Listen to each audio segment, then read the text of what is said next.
नमस्कार, राज की बात में आपका स्वागत है। जब से प्रधानमंत्री मोदी ने फिर से एक बार बोला कि करप्शन के खिलाफ अब ईडी सीबीआई कार्रवाई करती रहेगी, जब से प्रधानमंत्री ने दो राज्यों का दौरा यानी बिहार और बंगाल में जाकर सीधे तौर पर संकेत दिया कि भ्रष्ट पार्टियों के लिए अब कोई जगह नहीं है, हम तो करप्शन के खिलाफ अपनी संघर्ष अपना जंग लड़ते रहेंगे। और उसके बाद एक दिन के बाद ही अमित शाह ने सारे चोर गैंग को एक बड़ा चैलेंज किया और उसके बाद जो छापे शुरू हुए उसमें सबसे ज्यादा अभी परेशानी जो बढ़ी है वो है अरविंद केजरीवाल की। भले ही ममता बनर्जी का विधायक भी पकड़ा गया है, स्टालिन का एक मंत्री के घर पे छापेमारी हुई है जिसका बेटा भी विधायक है, भले ही कर्नाटक में विधायक पकड़ा गया, अरेस्ट हुआ, उसके इर्द गिर्द के कई लोगों के ऊपर छापेमारी चल रही है, लेकिन इन लोगों से ज्यादा समस्या अरविंद केजरीवाल की है।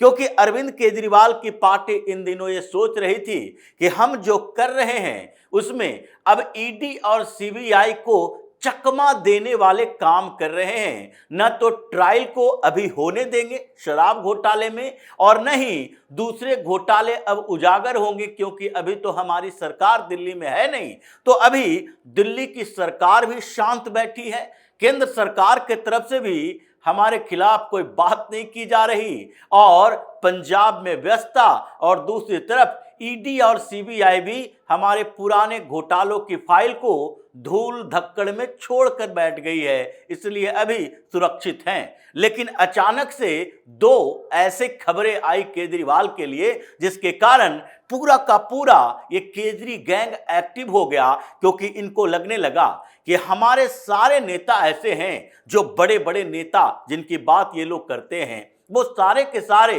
ऐसे नेता हैं जिनके ऊपर करप्शन के चार्जेज हैं और उनकी फाइल सीबीआई और ईडी के पास है। और जैसे ही ये लोग ये सोच रहे थे, ईडी ने छापेमारी की और वो भी छापेमारी किस पर की? सौरभ भारद्वाज के घर पर, उसके जुड़े हुए 13 ठिकानों पर, चाहे पटेल नगर के इनके ऑफिसेस हों या फिर मोती नगर के ऑफिस हों, हर जगह पर ईडी ने एक साथ छापेमारी की। और छापेमारी भी ये 1-2 घंटे की नहीं थी कि गए वहां पर और सौरभ भारद्वाज के घर में इधर उधर तलाशी ली और फिर चले आए। ये 20 घंटे तक छापेमारी चली और उसमें सौरभ भारद्वाज अब बोल रहा है, चीख चिल्ला रहा है कि हमने तो 3 बार कहा ईडी की टीम से कि अगर आपके पास सबूत है तो हमें गिरफ्तार कर लीजिए, हम गिरफ्तारी देने के लिए तैयार हैं, हम तो केजरीवाल के टीम के लोग हैं, हम केजरीवाल के रास्ते पर चलते हैं, हमें गिरफ्तारी से डर नहीं लगता।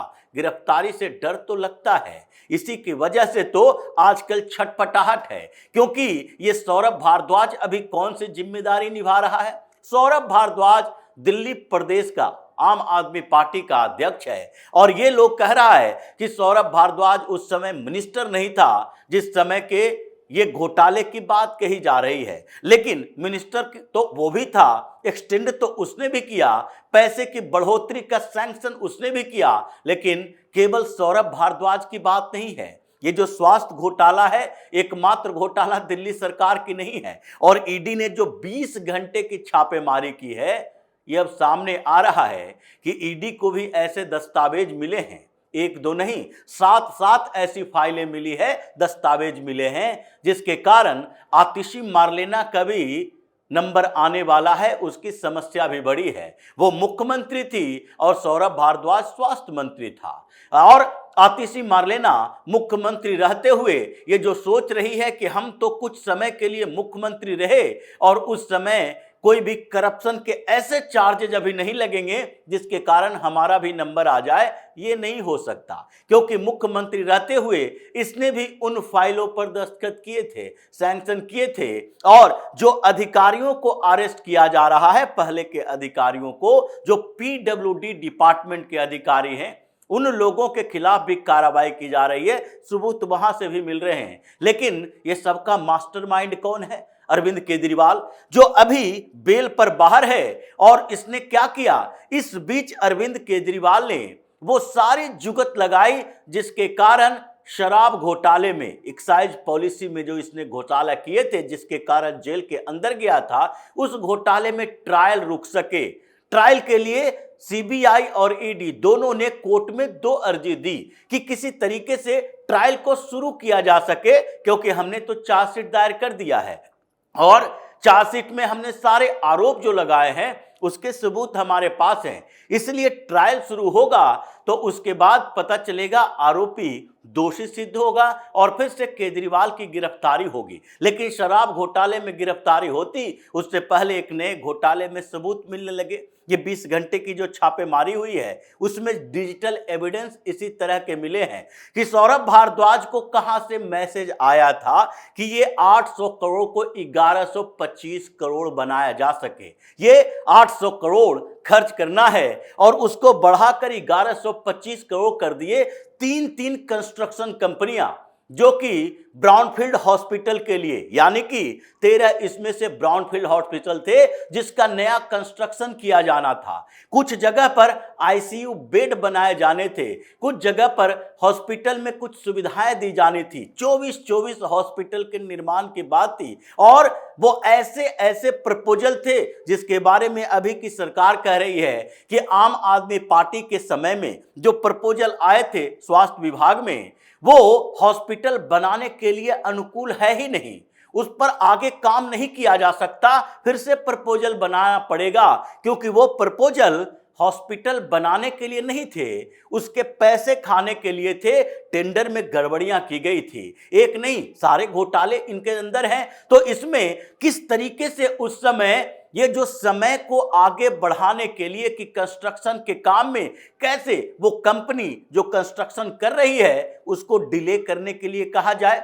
और उसको उसके साथ मैसेजिंग हो और वो एक प्रपोजल दे कि अभी 3 महीने के लिए हम काम ठप कर रहे हैं, हमारे पास ये समस्या आ गई है और उसके बाद ये समस्या आगे बढ़े। सरकार ने एक भी नोटिस क्यों नहीं जारी किया कि अगर आपको एक टाइम दिया गया कि 6 महीने में इन हॉस्पिटल्स का 13,000 बेड का आईसीयू सेंटर का उद्घाटन करना है, हॉस्पिटल निर्माण करना है, तो 3 महीने के अंदर हमें बन के मिलना चाहिए। और अगर वो कंस्ट्रक्शन कंपनियां नहीं बना रही, अगर पीडब्ल्यूडी डिपार्टमेंट से सपोर्ट नहीं मिल रहा, तो उन लोगों के खिलाफ क्या कार्रवाई की गई? आज तक कार्रवाई नहीं किए। क्यों नहीं किए? क्योंकि कार्रवाई करने से पहले तो इन लोगों ने पूरी साजिश रच दी थी और यही जो डिले हुआ है उससे फायदा होता है।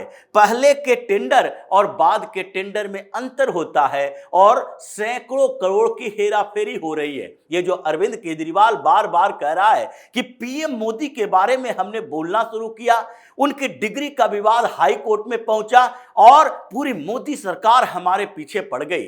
ये डिग्री का विवाद आज का नहीं है, हाई कोर्ट ने फैसला तुम्हारे पक्ष में नहीं दिया, ये तो सीआईसी के खिलाफ दिया है कि नहीं, प्रधानमंत्री मोदी की डिग्री को सार्वजनिक करने का कोई लेना देना नहीं है, क्योंकि प्रधानमंत्री बनने के लिए या सांसद बनने के लिए किसी कॉलेज की डिग्री की जरूरत नहीं होती है, वो एक निजी क्वालिफिकेशन है और उसके लिए यूनिवर्सिटी यस या नो कह सकती है कि इनका डिग्री फर्जी है या ओरिजिनल है। वो डिग्री बाहर सार्वजनिक करने की जरूरत नहीं है। इसलिए हाई कोर्ट का फैसला तो तुम्हारे खिलाफ में आया, लेकिन फिर भी ये डिग्री विवाद की बात कर रहे हो, मोदी और शाह की बात कर रहे हो। क्यों? क्योंकि तुम्हें अब डर लगने लगा है। अरविंद केजरीवाल तभी ऐसी बातें बोलता है, तभी इतना आक्रामक होता है, जबकि इसे लगने लगता है कि अब गिरफ्तारी की तलवार हमारे ऊपर लटक रही है और ईडी छापों में यही दिखाई पड़ रहा है। जिस तरीके से संजय सिंह आगे आया, अरविंद केजरीवाल आगे आया, आतिशी मार्लेना आगे आई और सौरभ भारद्वाज आगे आया। अभी मनीष सिसोदिया छिपा हुआ है, सत्येंद्र जैन छिपा हुआ है। क्यों?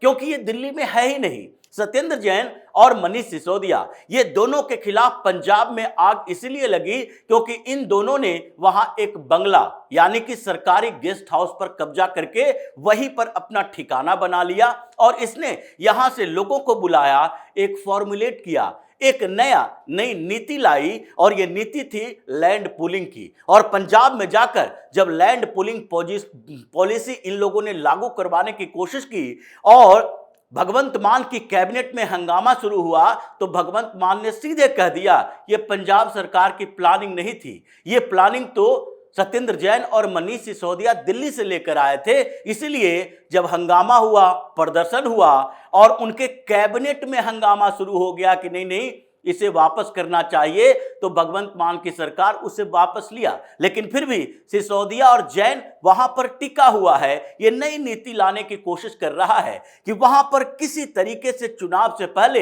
हम ऐसी व्यवस्था बनाएं जो कि दिल्ली की भरपाई कर सके, क्योंकि इतने दिनों की सरकार में इसकी तो आदत बन गई थी कि दिल्ली को लूटो। जब तक इनको सैकड़ों करोड़ की हेराफेरी ना हो, जब तक इनकी पार्टी के पास प्रचुर फंड ना हो, तो ऐसी स्थिति में ये संतुष्ट नहीं रहते। इसलिए सिसोदिया और जैन अभी इन मुद्दों से अलग हटके केवल पंजाब को लूटने की तैयारी कर रहा है। लेकिन संजय सिंह सीधे आया और मोदी के हमारे पीछे पड़े हैं, क्योंकि मोदी को हम डिग्री के मामले में घसीटने की कोशिश कर रहे हैं। मतलब ये संजय सिंह जिसके ऊपर भी आरोप है शराब घोटाले में कि 2 करोड़ रुपया इसने अपने बंगले में लिया था और उसके खिलाफ भी सबूत है, जेल जाकर आ चुका है। ये सारे लोगों की फाइल फिर से मिल गई है। और ये सौरभ भारद्वाज जो केवल स्वास्थ्य घोटाले की बात नहीं है, इसको टारगेट किया गया था उस समय, इसे बीच में छोड़ दिया गया। क्यों? क्योंकि जब पहली बार सरकार बनी थी सौरभ भारद्वाज को दिल्ली में मंत्री बनाया गया, लेकिन उसके बाद इसको इग्नोर कर दिया गया। इसको इग्नोर करने के बाद वापस लाइमलाइट में तभी लाया गया जब घोटालों की फाइल खुलने लगी। सौरभ भारद्वाज उस समय मंत्री नहीं हुआ करता था और इसलिए इसको टारगेट किया गया कि इसके ठिकानों का इस्तेमाल हम अपने उन दस्तावेजों को, उन फाइलों को, उन डिजिटल एविडेंस को छिपाने के लिए करें, क्योंकि इसके घर पर तो छापेमारी होगी नहीं। और इसलिए सौरभ भारद्वाज इन लोगों के लिए एक अड्डा बन गया था। और जब इन लोगों के खिलाफ सबूत उस समय कम मिल रहे थे तो सौरभ भारद्वाज के यहां छिपा कर रखा था। और जब सौरभ भारद्वाज का नेगोशिएशन शुरू हुआ तो इसे फिर से मंत्री बनाया गया, क्योंकि बीच में इसे तो दरकिनार कर दिया गया था। यही वजह है कि गोपाल राय जैसे इतने पुराने नेता को दरकिनार करके सौरभ भारद्वाज को दिल्ली प्रदेश आम आदमी पार्टी का अध्यक्ष बनाया। लेकिन अब ये पूरी कुंडली खुल चुकी है। इसके घर पे जो 20 घंटे की छापेमारी हुई है उसमें जो सबूत मिले हैं उससे अब ये बच नहीं सकता। न सौरभ बचेगा न केजरीवाल बचेगा। इन दोनों का गिरफ्तारी वारंट तैयार है और जल्द ही अरविंद केजरीवाल की फिर से गिरफ्तारी होगी। सौरभ भारद्वाज जो इन लोगों में अभी तक बाहर खड़ा होकर तमाशा देख रहा था, अब फिर उसकी भी गिरफ्तारी की समय आ गया है और उसे भी जल्द ही गिरफ्तार किया जा सकता है। तो इसी तरह की खबरों के साथ फिर से हाजिर होंगे। तब तक के लिए बने रहिए हमारे साथ और देते रहिए हमें सहयोग, ताकि इसी तरह की खबर हम आपके लिए आते रहें। धन्यवाद।